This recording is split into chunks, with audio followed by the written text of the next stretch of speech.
ఓం నమ శివాయ శ్రీమాత్రే నమః. మిత్రులకి శ్రేయభిలాషులకి అలాగే నన్ను ఇంతగా ఆదరిస్తున్న యూట్యూబ్ ప్రేక్షకులందరికీ కూడా పేరు పేరు ధన్యవాదాలు. మిత్రులరా, మీ అందరికీ పరాదేవత ఎల్లవెల్లలా మీతో ఉండి మీ మనోవాంఛ నెరవేర్చాలని మనస్ఫూర్తిగా కోరుకుంటున్నాను.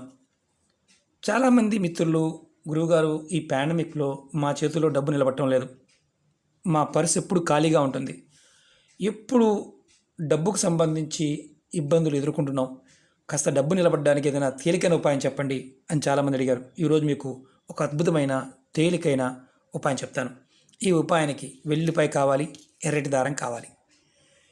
ఈ ఉపాయం చేయటం వల్ల మీకు మీ పర్సులోను, మీ హ్యాండ్ బ్యాగ్లోను మీ దగ్గర డబ్బు ఉంటుంది. అంటే ఎప్పుడు డబ్బు ఉండడానికి అవకాశం ఉంటుంది. అలాగే ఈ ఉపాయం చేయడం వల్ల డబ్బుని మీ దగ్గర ఉన్న హ్యాండ్ బ్యాగ్, పర్సు, అలాగే మీ మానసిక స్థితి ఆకర్షింపజేస్తుంది. మీరు ఈ ఉపాయాన్ని నిర్భయంగా, పరిపూర్ణమైన నమ్మకంతో, విశ్వాసంతో ప్రయత్నించండి. చెక్ చేసుకోండి. ఎందుకంటే పెద్ద ఖర్చు అయ్యేది కాదు. మన ఇంట్లో ఉండే వంటగదిలో ఉండే వెల్లుల్లిపై ఒక రెబ్బ కావాలంతే, ఖచ్చితంగా డబ్బు వస్తుంది. మీ పర్సు లేదా హ్యాండ్ బ్యాగ్ ఎప్పుడూ కూడా డబ్బుతో నిండి ఉండడానికి, అలాగే డబ్బుని ఆకర్షించడానికి ఈ ఉపాయం పనిచేస్తుంది. అలాగే అనవసరమైన ఖర్చులు తగ్గి డబ్బు ఆదా చేయడానికి కూడా ఈ ఉపాయం మీకు ఉపయోగపడుతుంది. మీ పర్సులో కానీ, మీ హ్యాండ్ బ్యాగ్లో కానీ, మీ ఇంట్లోనే ఉంటామని మేము బయటికి వెళ్ళమనేవారు, వారు డబ్బులు ఎక్కడే దాస్తారో అక్కడ ఈ చిన్న ఉపాయాన్ని ప్రయత్నించండి. ఈ ఉపాయాన్ని ఆడవారైన మగవారైనా చేయవచ్చు. ఆడవారు నెలసరి టైంలో మాత్రం చేయకూడదు. ఇది ఒకటే నిబంధన, ఆహార నిబంధనలు ఏమీ లేవు. ఎలా చేయాలి, ఏ విధంగా చేయాలి మీకు తెలియజేస్తాను. మీకు ఈ వీడియో నచ్చినట్లయితే లైక్ చేయండి, ఛానల్ని సబ్స్క్రైబ్ చేసుకోండి, పక్కనే ఉన్న గంట సింబల్ యాక్టివేట్ చేసుకోండి, 10 మంది మిత్రులకి షేర్ చేయండి. అలాగే మన కొత్త ఛానల్ లింక్స్ కూడా వీడియో డిస్క్రిప్షన్లో ఇవ్వడం జరిగింది, వాటిని కూడా సబ్స్క్రైబ్ చేయండి, గంట సింబల్ యాక్టివేట్ చేసుకోండి.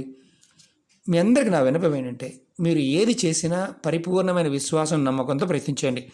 నమ్మకం లేనివారు, విశ్వాసం లేనివారు పొరపాటున ప్రయత్నం చేయవద్దు. ఇది నా హంబుల్ రిక్వెస్ట్. మనం ఈ ఉపాయానికి కావాల్సిన పదార్థం ముందే చెప్పుకున్నాం. వెల్లుల్లి రెబ్బ 1, అలాగే ఎర్రటి దారం. ఈ ఉపాయాన్ని శుక్రవారం ఉదయం నుండి రాత్రి పడుకునేలోపు ఎప్పుడైనా చేయవచ్చు. అంటే తెల్లవారుజామున ఉదయం 4 గంటల దగ్గర నుంచి సాయంత్రం మీరు రాత్రి 12 గంటల వరకు లోపు ఎప్పుడైనా చేయవచ్చు. చేసే ముందు మాత్రం స్నానం చేయాలి. స్నానం చేసి ఆ తర్వాత ఈ ఉపాయం చేయండి. ఒక రెబ్బ తీసుకోండి, దాన్ని ఎర్రటి దారం చుట్టండి. చాలా తేలికైన ఉపాయం. వెల్లుల్లి ఆరోగ్యమే కాదు, లక్ష్మీదేవిని కూడా ఆకర్షింపజేస్తుంది. ఇలా ఈ దారాన్ని పూర్తిగా చుట్టండి. ఇలా నేను చూపిస్తాను మీకు. నేను చూడండి, ఇలా చుట్టండి. మన మిషన్ కుట్టి దారం ఉంటుంది కదా, దాన్ని చుట్టండి, సరిపోతుంది. మరి పెద్ద దారం ఉందండి మా దగ్గర, చిన్నది లేదంటే పెద్ద దారం చుడితే లావుగా అయిపోతుంది. చిన్న దారం చుట్టడం వల్ల మీకు అంత ఇబ్బంది ఉండదు. అది కూడా రెడ్ కలర్ దారం మాత్రమే చుట్టాలి. ఈ వెల్లుల్లి రెబ్బ బయటికి అంటే కనిపించకూడదు అని మామూలుగా దీన్ని పూర్తిగా చుట్టేయాలి. కొంత టైం పడుతుంది, నేను చూపిస్తాను మీకు.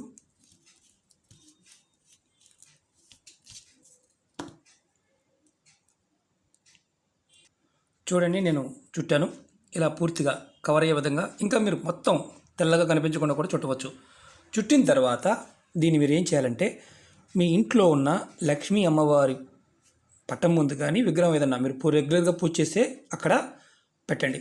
ఇలా పెట్టండి, ఇలా పెట్టండి, అమ్మవారి ముందు పెట్టండి. పెట్టి మీకు ధనరాబడి పెరగాలని, ధనానికి లోటు లేకుండా ఉండాలని, మీ పర్సు లేదా మీ హ్యాండ్ బ్యాగ్లో కానీ, మీ లాకర్లో కానీ డబ్బు ఎప్పుడు నిండా ఉండాలని మనసులో కోరుకోండి.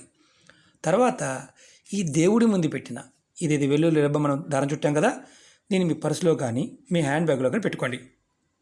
ఇంట్లో ఉండేవారు, ఆడవారు ఎవరైనా సరే, మీరు డబ్బులు దాచుకొని ప్రదేశంలో పెట్టండి. నెలకొక్కసారి దీన్ని తీసి మార్చుకుంటూ ఉండండి. మీరు ఏదైతే పాత వెల్లుల్లి రెబ్బ మీ హ్యాండ్ బ్యాగ్లో పెట్టుకున్నారు, మీ పర్సులో పెట్టుకున్నారు, మీ ఇంట్లో డబ్బులు దాచే ప్రదేశంలో పెట్టారు, బీరువాలో పెట్టారు, దీన్ని తీసుకువెళ్ళి మీరు ఏదైనా పారే నీళ్ళలో వదిలేయచ్చు, లేదంటే ఏదైనా చెట్టు మొదల్లో పెట్టండి. మట్టి తీసి పెట్టాల్సిన అవసరం లేదు. మళ్ళీ మీరు శుక్రవారం రోజున కొత్త వెల్లుల్ని దారంతో కట్టి పెట్టుకోండి. ఇలా మీరు నెలకొక్కసారి చేస్తూ ఉండండి. ఖచ్చితంగా మీ దగ్గర డబ్బు నిలబడుతుంది. శుక్రవారం నాడు ఇది చేయాలి. శుక్రవారం నాడు మాత్రమే చేయాలి, మిగతా సమయంలో చేయకూడదు. ఖచ్చితంగా డబ్బును ఆకర్షిస్తుంది, డబ్బు నిండా మీ దగ్గర ఉంటుంది. ఇది చాలా చాలా తేలికైన అద్భుతమైన ఉపాయం. ప్రయత్నం చేయండి, ఫలితాన్ని పొందండి. మీకు ఈ వీడియో నచ్చినట్లయితే లైక్ చేయండి, ఛానల్ సబ్స్క్రైబ్ చేసుకోండి, పక్కనే ఉన్న గంట సింబల్ యాక్టివేట్ చేసుకోండి, 10 మంది మిత్రులకి షేర్ చేయండి. వెల్లుల్లి అమ్మవారి ముందు పెట్టినప్పుడు మన దీపారాధన లాంటివి ఏమీ అవసరం లేదు. మీ సంకల్ప స్థితిని మనస్ఫూర్తిగా అమ్మవారిని కోరుకోవడమే. ఓకే మిత్రులారా, ఓం నమః శివాయ, శ్రీమాత్రే నమః.